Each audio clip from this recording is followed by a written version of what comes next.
ಸಮೀಪದ ರಾಷ್ಟ್ರೀಯ ಹೆದ್ದಾರಿ 44ರ ಟೋಲ್ ಪ್ಲಾಜಾ ಪಕ್ಕದಲ್ಲಿ ಸುಮಾರು 3 ಕೋಟಿ ಅಂದಾಜು ವೆಚ್ಚದಲ್ಲಿ ನಿರ್ಮಿಸಿರುವ ಸರ್ಕಾರಿ ಪ್ರಥಮ ದರ್ಜೆ ಕಾಲೇಜಿನ ನೂತನ ಮೊದಲ ಅಂತಸ್ತಿನ ಕಟ್ಟಡದ ಉದ್ಘಾಟನೆ ಹಾಗೂ ನೂತನ ಕೊಠಡಿಗಳ ನಿರ್ಮಾಣಕ್ಕೆ ಶಂಕುಸ್ಥಾಪನೆ ನೆರವೇರಿಸಿ ಮಾತನಾಡಿದ ಜಿಲ್ಲಾ ಉಸ್ತುವಾರಿ ಸಚಿವ ಡಾಕ್ಟರ್ ಎಂಸಿ ಸುಧಾಕರ್ ಅವರು, ಇಲ್ಲಿನ ಶಾಸಕ ಎಸ್ಎನ್ ಸುಬ್ಬಾರೆಡ್ಡಿ ಅವರು ರೈತರನ್ನು ವಿಶ್ವಾಸಕ್ಕೆ ಪಡೆದು ಕೈಗಾರಿಕೆಗಳಿಗೆ ಭೂಮಿ ಕೊಡಿಸುವ ಕೆಲಸ ಮಾಡಿದ್ದಾರೆ ಎಂದರು.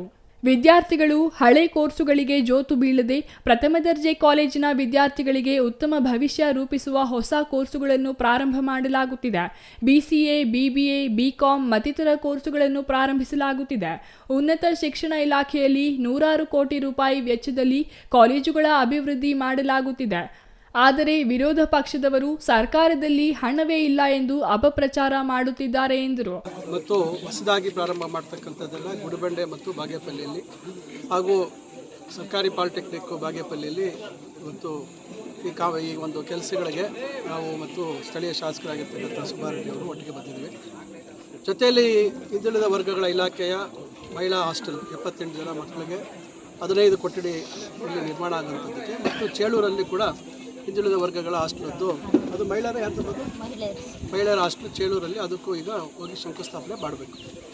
ಈಗ ಇಲ್ಲಿ ಚಿಕ್ಕಬಳ್ಳಾಪುರದಲ್ಲಿ 3 ವರ್ಷಗಳಿಂದ ಒಂದು ಹಾಸ್ಟೆಲ್ ಪೂರ್ಣ ಮಾಡ್ದಿರಾ ಗುತ್ತಿಗೆದಾರರು ಪೆಂಡಿಂಗ್ ಇಟ್ಟಿದ್ದಾರೆ ಅಂತ ನನ್ನ ಗಮನಕ್ಕೆ ಈಗ ತರ್ತಾ ಇದೆ. ಇಷ್ಟರವರೆಗೂ ಅವ್ರು ಹೇಳಿಲ್ಲ. ಅದಕ್ಕೆ ನಾನು ಹೇಳ್ತಾ ಇದ್ದೀನಿ, ನನಗೆ ಆ ಗುತ್ತಿಗೆದಾರರು ಸಂಬಂಧ ಇಲ್ಲ. ಆ ರೀತಿ ಇದ್ದರೆ ಲಿಖಿತವಾಗಿ ದೂರು ಕೊಡಿ. ಯಾರು ಏಜೆನ್ಸಿ ಇಂಪ್ಲಿಮೆಂಟಿಂಗ್ ಕರ್ನಾಟಕ ಗೃಹ ನಿರ್ಮಾಣ ಮಂಡಳಿ ಅಂದರೆ ಅವ್ರಿಗೆ ನಾವು ತರಾಟೆಗೆ ತೊಗೊಳ್ತೇವೆ. ಅವ್ರ ಜವಾಬ್ದಾರಿ ಅದು.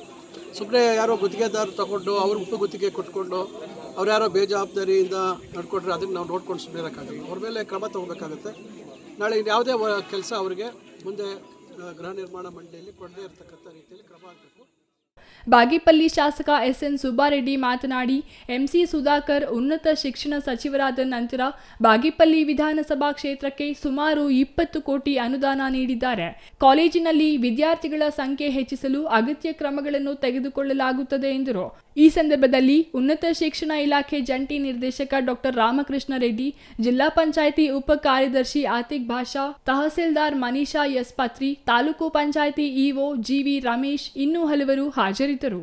Ganesh R, CTV news, Bagepalli.